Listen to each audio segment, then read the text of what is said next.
Okay, so downtime in the car again. I'm thinking about why Russia lies. Like, what is causing Russia to lie? I mean, like, they lie, and we know that they lie, and they know that we know that they lie, and they still lie. And it's not just Russia. This is something common with most authoritarian regimes. I'm going to give you an analogy that I think will help. Think about what it was like to buy a car from a used car dealership before the internet. There was this asymmetrical relationship of they had power, they had knowledge, they had insight about the car, and you didn't, right? So they could charge you, let's say, $12,000 for the car. The car, according to Blue Book value, would be worth $10,000, but it's been in 3 accidents, so it's really only worth $8,000 at this point, and they're charging you $12,000. Now, there's no way to check that, and they have the information about the accidents and you don't, and so you're at a significant disadvantage. Now, when the internet comes along, things change, because with the internet now you can look up the Carfax report and you can compare shop and see, hey, that Honda, whatever type of car it is really worth about this much. They're charging that much. And that really democratized sales in a significant way and took the power away from the car dealer who was trying to scam you. Well, it's kind of like that, where the authoritarian regime is kind of like a used car salesman who has all the power and you have none of the informational power. Remember, if you go back just a couple of videos, I talked about information warfare, and I talked about the professor that was talking about how Russia is an information autocracy. Now, that language is very specific and it's very meaningful. It's an autocracy that relies on information in order to get its way. And if they can promote their own narrative, then they can, tell the people what they want. There's no competition within the informational autocracy, like at least in the West. I'm an American, so I'm going to use the United States. We don't agree on things, and I'm a Republican, but I need Democrats because Democrats keep Republicans honest and vice versa. So as much as, look, let me say it like this. Republicans, when they get into power, would have a tendency to abuse that power and run off the rails. But Democrats are watching them like hawks so they can point out, look, these hypocrites, they put us in charge instead of these hypocrites. And it keeps the system honest. And vice versa. When Democrats are in power, Republicans are doing the same thing. So there's a self-righting mechanism there. But if you only have the one voice, that one voice is going to be prone to abuse power and then not to be able to right itself. And that's where you are in a system like Russia. Now, it works in Russia largely to the degree that they control the flow of information. So if they're controlling what's said on TV, and I don't just mean the news, go back and watch that informational warfare video. I don't just mean the news. What do they control? They control all of television, and you see things leak through reality TV shows and daytime soap operas and things along those lines because they're trying to control the narrative. And who is most prone to believe that? Those that spend the most time absorbing that media. Now, it doesn't work when you're outside of that bubble, or it doesn't work as well when you're outside that bubble. And this is why Russia has to lie in a different way, because they lie to their own audience in one way, but then to the West, who has the information, they lie in a completely different way. How do they do that? Well, in Russia, they say, this is reality, this is reality, this is reality. In the West, they say, how can you know reality? That could be reality, this could be reality. We can never really know reality. Who's actually to say what reality is? And so they're trying to sow doubt and discord everywhere that they go. And you see this in the Fire Hose of Falsehood article. Google that. It's by the Rand Corporation. And you'll see that in Putin's playbook by Rebecca Koffler. They're talking about that. So they're sowing narratives and they're willing to sow discord using any extremist group that they can to make us not know what to believe. If you are saying, well, I can't believe the mainstream media, and you're saying that within the last few years. I don't mean that you've said that in 1995, where I was saying, yeah, I don't really trust the mainstream media because of their narrative.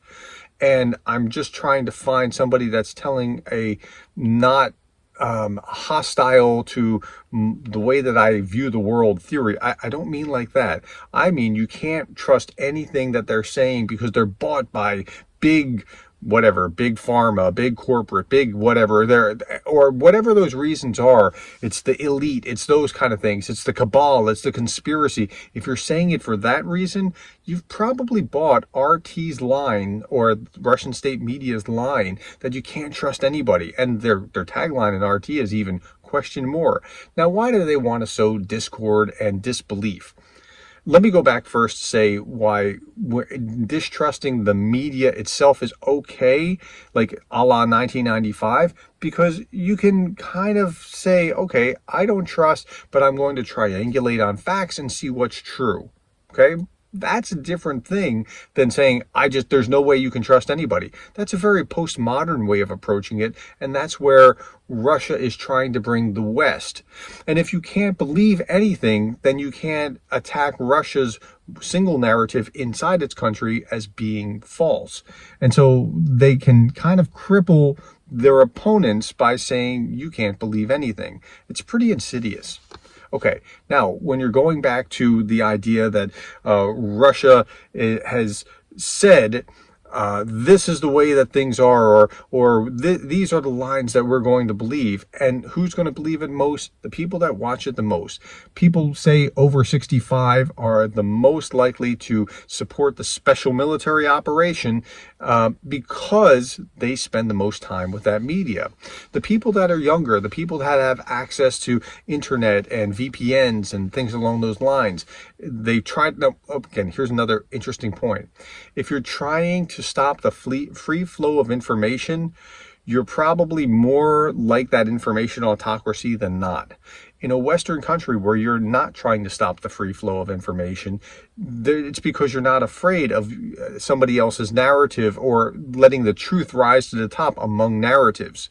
So while I don't trust the mainstream media, it's not that I don't trust the media. There are media that I can subscribe to. Now, you got to be very careful and judicious about, okay, I know that the New York Times is going to be slanted. I know that the Washington Post is going to be slanted. Both are going to slant to the left. I know that Fox News is going to slant to the right. I understand that. But as long as I understand that and triangulate on the truth, I can find some relevant form of truth that is going to help me understand what's going on in the world. That's a very different thing that I can't trust any mainstream media. So I'm going to watch YouTuber The Duran or Jackson Hinkle or Redacted or something that's going to tell me the real truth about UFOs and whatever else. Okay, don't fall for that kind of trap.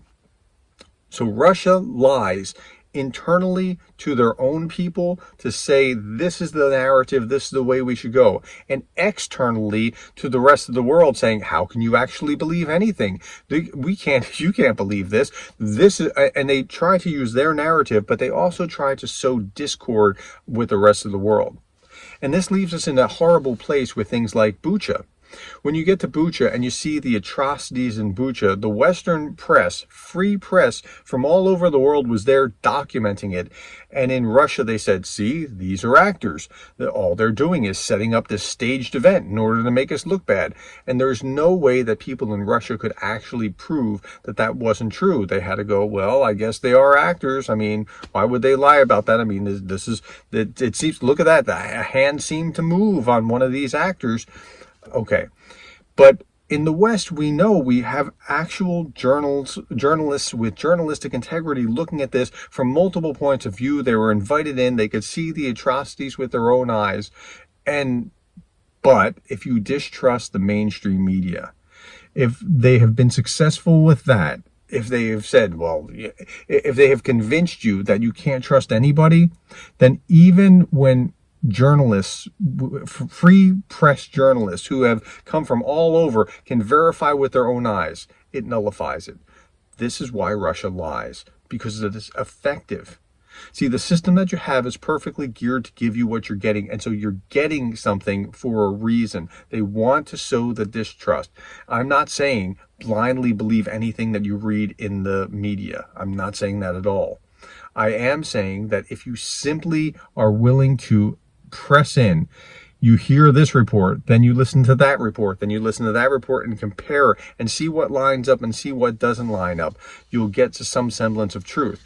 And if a group or a press outlet like RT has proven itself to be repeatedly willing to lie and abuse its the trust that is supposed to be placed in journalism, then you can safely discount it, and that's okay. So you need to do your homework. You need to take responsibility for how you understand what's going on, and that's how you nullify those lies.